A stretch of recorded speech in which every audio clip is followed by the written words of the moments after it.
मेरी सौतन की आत्मा अनामिका शर्मा, जो एक सामाजिक कार्यकर्ता, उसकी शादी पटना में हुई थी। शादी के 2 साल में ही उसका तलाक हो गया था। अब वो अपने माता पिता के साथ पुणे में ही रहती है और वो एक संस्था के साथ जुड़ी हुई है जो घरेलू हिंसा के शिकार होने वाली महिलाओं की सहाय करती है। शादी टूटने से कोई भी महिला खुश नहीं रहती है, लेकिन शादी करके जुल्म सहने से अच्छा है कि हम अकेले ही रहे। आज मैं आपको एक भयानक रहस्य बताती हूँ कि जिस वजह से मेरा तलाक हुआ था। वैसे तो मेरे पति मेरा बहुत ही अच्छा ख्याल रखते हैं, लेकिन जब उनको गुस्सा आता है तो वो एक अजीब इंसान बन जाते हैं। उनकी आवाज़ भी भारी हो जाती है। लेकिन मुझे ऐसा लगता था कि उनके गुस्से की वजह से उनके अंदर ऐसा बदलाव आ जाता है, लेकिन ऐसा बिल्कुल नहीं था। उनके ऐसे भयानक रूप के पीछे की सच्चाई कुछ और ही थी। एक रात को मैं और मेरे पति सो रहे थे, वहीं पे अचानक मुझे महसूस हुआ कि मेरे पति लंबी लंबी सांसें ले रहे थे और नींद में ही बोल रहे थे कि मुझे माफ करो, अब बस करो, अब बस करो, मुझे अब छोड़ दो, जो भी हुआ है उसमें मेरा कुछ भी कसूर नहीं है। यह सब सुन के तो मेरे रुबाटे खड़े हो गए। मैंने तुरंत ही उनको जगा दिया और पूछा कि क्या बात है, आपसे कौन सी भूल हुई है, आप नींद में क्या बोल रहे थे। मेरे पति ने बात को टालने की कोशिश की और कुछ भी बोले बिना ही सो गए। मैंने फिर से वही सवाल किया। उस समय वो गुस्से में आके मुझे एक जोरदार चाटा लगा दिया।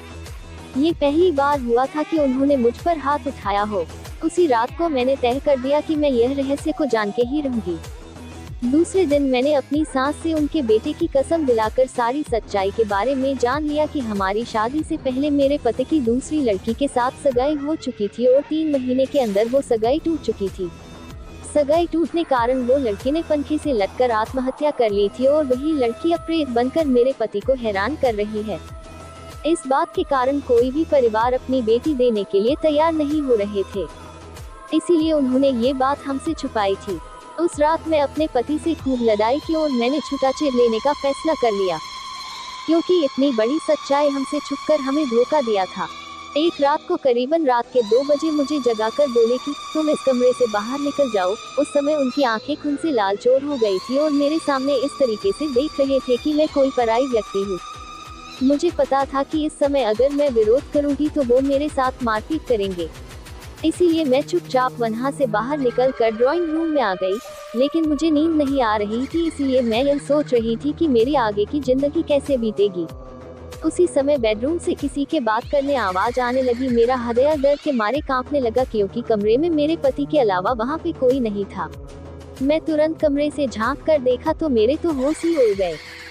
हमारे कमरे में पंखे पर लाश लटक रही थी और मेरे पति लाश के नीचे बैठ के जोर जोर से रो रहे थे और पास में खड़े हुए एक परछाई से बात कर रहे थे।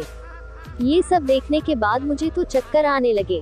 मैंने तुरंत ही मेरे सास और ससुर जी को उठाया और बेडरूम का दरवाजा खोलने के लिए कहा। थोड़ी ही देर में मेरे पति बेडरूम में से बाहर आ गए और अपनी सारी बातों से फिर गए और उस समय कमरे में कोई नहीं था। मैं दूसरे ही दिन अपने माता पिता के वहाँ चली गई और सारी सच्चाई बात दी। मेरे पिता मुझे एक साधु के वहाँ ले गई। मैंने उनको भी सारी बातें बता दी। तब उन्होंने जो कहा वो एक चौंकाने वाला रहस्य था। उन्होंने मेरे पति की कुंडली देखकर बोला कि जिस लड़की के साथ तुम्हारे पति की सगाई टूट गई वो तुम्हारे पति और घर वालों के त्रास के कारण मर गई थी और तभी से वो लड़की एक प्रेत बनकर उन सब से बदला ले रही है।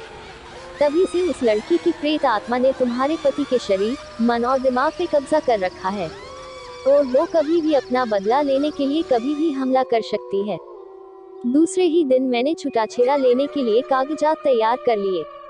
छुटाछेड़ा लेने के बाद मैं उस भयानक वातावरण से बाहर आ गई। मेरी खुशनसीबी है कि मैं जिंदा और सही सलामत हूँ, क्योंकि मुझे लगता था कि मेरे पति और उनकी पहले की मंगेतर मेरी जान भी ले सकते थे।